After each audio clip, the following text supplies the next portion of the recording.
You ask Tiger to solve. This deals with linear equations with one unknown. The final result is x equals 2. Let's solve it step by step. Group all x terms on the left side of the equation. Subtract 3x from both sides. Group like terms. Simplify the arithmetic. Group like terms.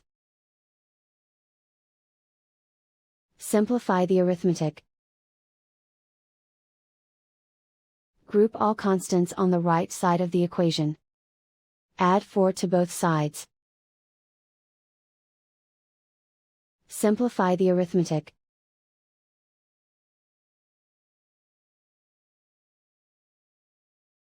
Isolate the x. Divide both sides by -2. Cancel out the negatives. Simplify the fraction. Cancel out the negatives. Find the greatest common factor of the numerator and denominator.